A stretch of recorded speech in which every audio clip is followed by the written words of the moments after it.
నమస్కారం, పాడి పంటలు ఛానల్కి స్వాగతం.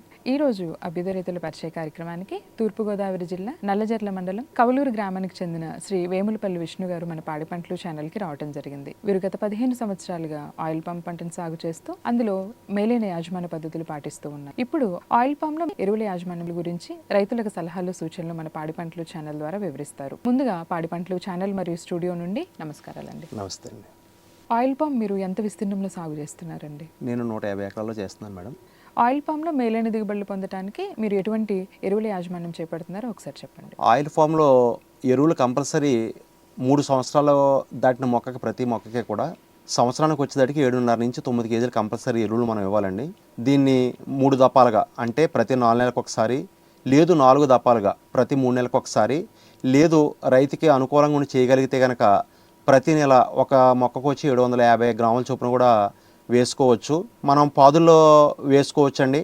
లేదు అంటే కనుక మనం డ్రిప్ ద్వారా ఇచ్చుకుంటే కనుక మనకి కూలీలు సమయం అన్నీ కూడా కలిసి వస్తాయి. మనం డ్రిప్ ద్వారా ఇచ్చినట్లయితే మనం ఇచ్చే ప్రతి ఎరువు కూడా 100కి 75% మొక్క తీసుకోవడం జరుగుతుంది. అదే మనం పాదుల్లో వేసుకున్నదైతే కనుక మనం ఎంత శ్రద్ధ చేసినా మనకి 50-60% మాత్రమే తీసుకుంటుంది. కాబట్టి అవకాశం ఉన్నంత వరకు డ్రిప్ ద్వారా ఇవ్వడానికే చూడాలని నేను కోరుకుంటున్నానండి. అలాగే మనం డ్రిప్కి ఎప్పుడు మందు వేసినా సరే యూరియా, సూపరు, పొటాషు. యూరియా ప్లేస్లో మనం అమోనియా కూడా వాడుకోవచ్చండి. ఈ 3 కలిపి అంటే 1.5 బస్తా పొటాష్, 1.5 బస్తా సూపరు, 1 బస్తా యూరియా కానీ అమోనియా కానీ మనం కలిపి చెట్టుకు 3 కేజీలు పడుతుందండి. ఇలాగా అంటే ప్రతి 4 నెలలకు ఒకసారి ఇలాగ వేసుకోవచ్చు. అలాగే కంపల్సరీ ప్రతి 6 నెలలకు ఒకసారి మనం ఒక చెట్టుకు వచ్చి 100 గ్రాముల బోరాన్, 1/2 కేజీ మెగ్నీషియం కంపల్సరీ వాడాలండి. రైతులు చేసే మిస్టేక్ ఏంటంటే ఎరువులు వేస్తారు తప్ప బోరాన్, మెగ్నీషియం విషయంలో మిస్టేక్ చేస్తారు.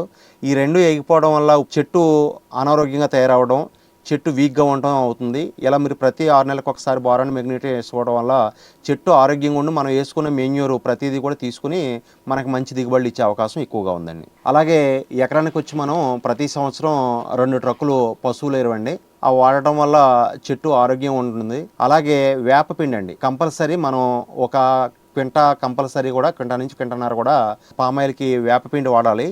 ఈ వేపపిండి వాడే టైం కూడా ఇంచుమించు మనం అక్టోబర్ నుంచి మనం నవంబర్ లోపల ఈ వేపపిండి వేసుకోవడం వల్ల వైట్ ఫ్లైని కొంత మనం నివారించవచ్చు. ఈ వేపపిండి వాడడం వల్ల చెట్టు ఆరోగ్యంగా ఉండి చీడపీడల నుంచి కొంత తట్టుకునే అవకాశం ఉంటుందండి. అలాగే వేపపిండితో పాటు ఆందం పిండి కూడా ఎకరానికి వచ్చి ఇంచుమించు 4 నుంచి 5 కట్టలు వేసుకుంటే కనుక అధిక దిగుబడి వచ్చే అవకాశం కూడా ఎక్కువగా ఉందండి. అలాగే జిప్సం సంవత్సరానికి వచ్చి ఒక చెట్టుకు వచ్చి 2 నుంచి 3 కేజీలు జిప్సం వాడాలి. ఈ వాడడం వల్ల మనకు ఆయిల్ శాతం ఎక్కువ పెరుగుతుంది. ఈ ఆయిల్ శాతం ఎప్పుడైతే గెలలో ఎక్కువ పెరిగిందో మనకు ప్రతి గెల కూడా 20 కేజీలు వచ్చే గెల 22 కేజీలు వచ్చే గెల 25 కేజీలు అంటే ప్రతి గెల కూడా 2 నుంచి 3 కేజీలు పెరిగే అవకాశం ఉంది. దానివల్ల మనం ఎక్కువ అధిక దిగుబడి తీసే అవకాశం కూడా ఎక్కువ కనపడుతుందండి.